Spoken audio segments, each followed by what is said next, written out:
बाद।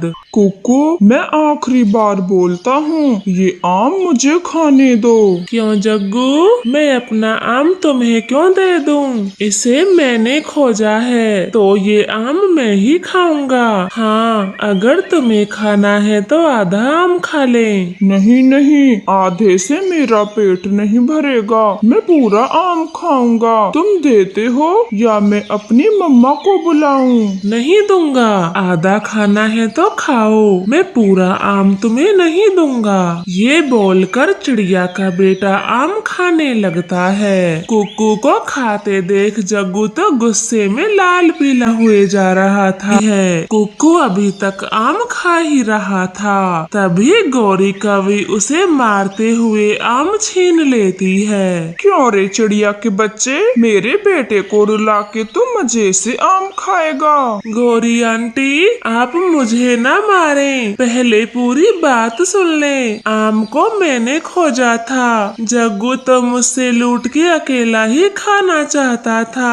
अब आप इसे मारें और मारें, तभी ये सुधरेगा। मम्मा, ये झूठ बोल रहा है। फिर गौरी कवि एक और थप्पड़ कुक्कू को लगा देती है। आंधिया से ख्याल रखना, जब कुक्कू कहे तो उसे अपनी चीज चुपचाप दे देना। अगर आज के बाद मेरे बेटे को रुलाया तो बहुत मारूंगी। फिर गौरी कवि कुक्कू को मारकर वहाँ से चली जाती है। बेचारा कुक्कू तो बहुत रो रहा था, वो घर जाकर भी दर्द से रो रहा था क्योंकि उसके कान में दर्द था। मम्मा चिड़िया उसको बुलबुल के पास लेकर जाती है। वो अपनी दूरबीन से कुक्कू के कान में देखती है। कान की नसें सूजी हुई हैं कुक्कू की। आपने कुक्कू को इतने जोर से थप्पड़ क्यों मारा? नहीं बुलबुल दी, मैंने कुक्कू को थप्पड़ नहीं मारा, और अगर मारती भी हूँ तो ऐसे कभी नहीं मारती कि इसकी नसें ही सूज जाएं। बुलबुल आंटी, मम्मा ने मुझे नहीं मारा, गौरी आंटी ने मुझे मारा है। गौरी आंटी ने मुझे कान पे मारा, वो भी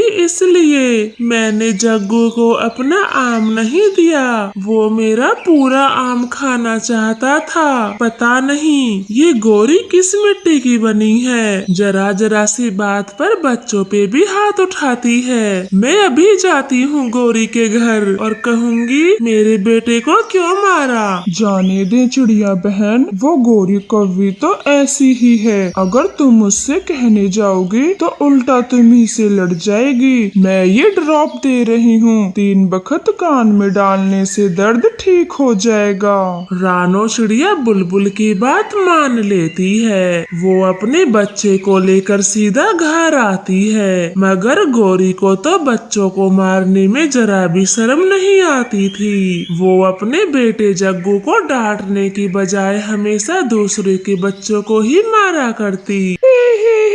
जग्गू हार गया, जग्गू हार गया। अब मुझे अपने पीठ पे बैठाकर उस बेरी के पेड़ पर छोड़ के आओ। मैं नहीं हारा, तुमने मुझे चीटिंग से हराया, मैं नहीं झुलाऊंगा किसी को। जग्गू, चीटिंग तो तुम कर रहे हो, अब हार गए हो तो हमें झुलाना ही पड़ेगा। पहले तुम जीते थे तो मैंने सबको झुलाया था, अब तुम्हारी बारी है। ऐसे सभी बच्चे जग्गू से झूलने का बोल रहे थे, मगर जग्गू वहाँ से भागने की कोशिश करता है। मिट्ठू का बेटा उसे पकड़ लेता है। तभी उड़ती हुई गौरी ये सब देख लेती है और तभी जग्गू कौवा झूठ बोलता है। मम्मा, मम्मा आप आ गई, मुझे बचाओ, ये सब मिलकर मुझे पीटना चाहते हैं। क्यों रे शैतान बच्चे, मेरे अकेले जग्गू को पीटते हो? मैं अभी मजा चखाती हूँ तुझे। मिट्ठू तोते के बेटे ने जग्गू को पकड़ा हुआ था, गौरी उसे ही पीटना शुरू करती है। मिट्ठू तोते का बेटा भागकर अपनी मम्मा के पास चला जाता है। क्या हुआ है टिट्टू बेटा, आप रो क्यों रहे हो? और आपके मुंह को क्या हुआ, लाल लाल है? माँ मुझे पीटा, मुझे पीटा, गौरी आंटी ने मेरे गाल पे बजाए। फिर हरियाली भागी भागी गोरी के घर जाती है और उसका दरवाजा जोर जोर से बजाती है। गोरी, ओ गोरी, दरवाजा खोलो, मेरे बच्चे को मार के घर में नहीं छुप सकती। क्या है हरियाली, आज मेरे घर का दरवाजा तोड़ोगी? गोरी, तुझे शर्म नहीं आई जब मेरे बेटे को इतना मारा, पूरा मुंह लाल कर दिया उसका। कभी ऐसे अपने बेटे को भी मार लिया कर, वो ही है सबसे शैतान बच्चा। हरियाली, तेरा बेटा पहले मेरे जग्गू को पीट रहा था, अब मैं अपने बच्चे को नहीं छुड़ाती, पिटने देती तेरे बेटे से। हाँ तो बच्चों की लड़ाई थी, उन्हें मारने देती, लेकिन आपने तो मेरे बेटे को बुरी तरह से पीटा है। ऐसे ही बेचारे चिड़िया के बेटे को मारा, बेचारे कुकू के 3 दिन तक कान में दर्द रहा। चिड़िया की बात सुनते ही गोरी कौवी को बहुत गुस्सा आता है। वो हरियाली से बोलती है, अच्छा तो मैं अब समझी, चिड़िया के बेटे की हिमाती बन के आई है तू। गोरी, चिड़िया के बेटे की ही क्या बात है, सच बात तो ये है पूरे जंगल के पक्षी बच्चे तुमसे परेशान हैं। डायनो की तरह मारती हो तुम, डायनो की तरह। हरियाली की बातें सुनकर गोरी को बहुत गुस्सा आता है और वो हरियाली पर भी हाथ उठाती है। फिर दोनों में काफी देर तक लड़ाई होती है। गोरी हरियाली को बहुत मार चुकी थी। गोरी, तुम अच्छा नहीं कर रही, अपने बुरे कर्मों का फल जरूर पाओगी, देख लेना एक दिन। ऐसे रोते हुए हरियाली वहाँ से चली जाती है। गोरी कभी तो हंस रही थी।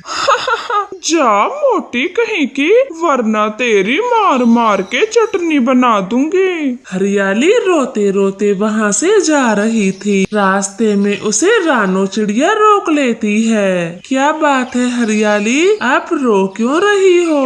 चिड़िया बहन, वो गोरी किसी की नहीं सुनती, पहले मेरे बेटे को मारा और अब मुझे। मैं अपने पति मिट्ठू को लेकर आती हूँ, वो अब आ गए होंगे घर। हरियाली चुप हो जाओ, गोरी तो ऐसी ही है, उससे आप जीत नहीं सकती। आप सब्र करें, गोरी को अपने बुरे कर्मों की सजा एक दिन जरूर मिलेगी, आप चुप हो जाएं। ऐसे चिड़िया हरियाली को समझा देती है। वो चुपचाप अपने घर चली जाती है। दिन गुजरते गए, जग्गू कौवा भी बहुत शरारती बन गया था। उसे तो किसी से भी डर नहीं लगता और वो बड़ी बड़ी शैतानियाँ करता गया। आज कहाँ चले गए सब के सब, कोई भी नहीं दिखता, मैं अकेला कैसे खेलूंगा। जग्गू ऐसे नदी पर अकेला बैठा इंतजार कर रहा था। तभी उसे एक शैतानी सूझती है। पेड़ के खोखल में सांप के अंडे रखे थे, वो उनसे ही खेलने लगता है। अरे वाह, ये सांप के अंडे होंगे, अभी तो सांप भी यहाँ नहीं है, मैं आज इन्हीं अंडों से खेल लेता हूँ। ऐसे बोलकर जग्गू एक अंडा चोंच में उठाता है और उसे नदी में बहा देता है। अरे ये अंडा तो यहीं रुक गया, ज्यादा दूर तक नहीं गया, मैं दूसरा लेकर आता हूँ, वो इससे भी आगे तक जाएगा। ऐसे जग्गू कौवा बारी बारी से सांप के अंडे नदी में बहाता गया और खुश होता रहा। वो आखिर के अंडे को बहा रहा था। तभी सांप वहाँ पर आ जाता है और अपने अंडों को नदी में बहता देख बहुत गुस्सा होता है। वो तो गुस्से में जग्गू को डस लेता है। गोरी, आज जग्गू कहाँ है? वो अब तक घर नहीं आया, तुम उसे सबक नहीं देती, शाम से पहले पहले घर आना चाहिए उसे। कालू जी, वो हर दिन ऐसे ही आता है, आप दाना खाएं, तब तक वो आ जाएगा। फिर कालू कौवा दाना भी खा लेता है, मगर जग्गू तो अब तक भी घर नहीं आया था। फिर वह दोनों चिड़िया के घर जाते हैं। कालू भैया, एक बार जग्गू को नदी पर ढूंढना चाहिए, अक्सर सभी बच्चे वहीं पर खेलते हैं। फिर वो दोनों नदी पर चले जाते हैं। जग्गू कौवा तो वहाँ मरा पड़ा था, उसका शरीर भी नीला पड़ चुका था। जग्गू, जग्गू बेटे, आंखें खोलो। क्या हो गया तुम्हें? हम तुम्हें बुलबुल के पास लेके चलते हैं, जल्दी चलें। गौरी, हमारा जग्गू बेटा अब मर गया, वो हमें छोड़ के चला गया। ये देखें, इसे सांप ने डसा है। नहीं, मेरा बेटा नहीं मर सकता। सत्यानाश हो उस सांप का जिसने मेरे बेटे को डसा।